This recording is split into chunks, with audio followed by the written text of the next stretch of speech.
बिहार विधानसभा चुनाव। नहीं उड़ेंगे हेलीकॉप्टर, नहीं होगी कोई महारैली, नहीं होगी कोई महासभा, ना ही होगा कोई महाजुटान। अब ये होगा। कोरोना से लड़ रही दुनिया में ऑनलाइन होने वाली चीजें अब आने वाली जिंदगी की लाइफलाइन होने वाली है। बिहार के संदर्भ में ये मुद्दा अभी सबसे अधिक महत्वपूर्ण है। कारण ये है कि कोरोना संकट के बीच ही बिहार में विधानसभा का चुनाव होना है।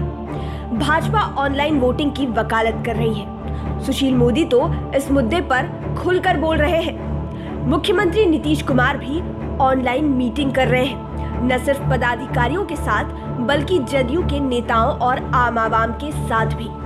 ये सिलसिला अब दूर तक जाने वाला है, या हो सके अब हमेशा चीजें ऐसे ही हो। खैर, विधानसभा चुनाव की वोटिंग कैसे होगी ये तय चुनाव आयोग करेगा।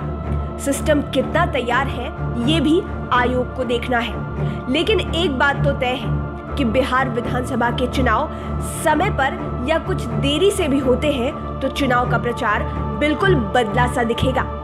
हेलीकॉप्टर छोटी बड़ी सभाओं के लिए शायद ही उड़े। बड़ी पब्लिक मीटिंग्स संभव नहीं हो पाएगी। ताकत दिखाने को पटना के बापू सभागार और एसके मेमोरियल में भी जुटान नहीं कर पाएंगे। गांधी मैदान में रैली महारैली तो भूल ही जाइए। फिर सवाल पैदा ये होता है कि चुनाव प्रचार होगा कैसे। जवाब बहुत साफ है, सबों को डिजिटल प्रचार की ओर बढ़ना होगा। न्यूज़पेपर और टीवी भी बहुत काम नहीं आएंगे। कारण कि न्यूज़पेपर और टीवी चैनलों पर संवाद एक तरफा होता है।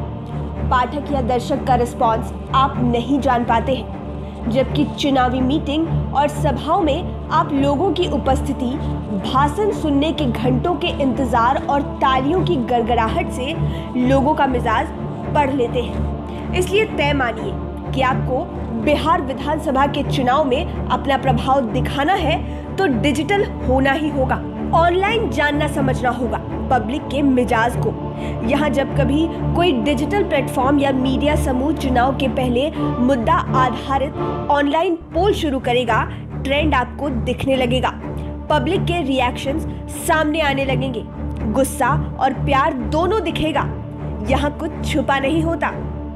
हाँ, आप ये कह सकते हैं ट्रोलर्स और आईटी सेल्स ऐसे ऑनलाइन पोल को किसी हद तक प्रभावित करने की कोशिश करते हैं। बात सही है, लेकिन आपको समझना होगा कि चुनाव में चल गया कोई एक नारा यदि वोटरों के मन मिजाज को बूथ पर जाने से पहले फैसले को बदल देता है तो फिर चाहे जैसे भी ऑनलाइन पोल के नतीजे भी इधर के ना उधर के वोटरों पर गहरी छाप छोड़ेगा ही। सो समय कहता है कि आप स्वयं भी डिजिटल हो जाएं और अपनी टीम में भी आईटी सेल को प्रायोरिटी दें। नहीं करेंगे तो चूक जाएंगे। समय के साथ चलने की कोशिश को देखिए। तेजस्वी यादव के साथ राबड़ी देवी भी ऑनलाइन संवाद करने में अपने को निपुण कर रही है। कांग्रेस की आईटी टीम भी लगातार मजबूत की जा रही है। इसलिए जो पीछे छूट जाएंगे वे चुनाव प्रचार में भी गोल हो जाएंगे। बिहार विधानसभा चुनाव के डिजिटल वॉर में लाइव सिटीज बिहार में बड़ी भूमिका के निर्वहन को तैयार है, क्योंकि सबसे बड़े डिजिटल मीडिया समूह होने के कारण बिहार की आवाज को बुलंद रखना है। आपने लाइव सिटीज के पहले ही मददगार श्रेणी के ओपिनियन पोल को देखा कि 1 लाख से अधिक लोगों ने वोट किया है। अभी तो और भी बहुत कुछ है, इसलिए आप भी डिजिटल बनिए। लाइव सिटीज टीम की रिपोर्ट।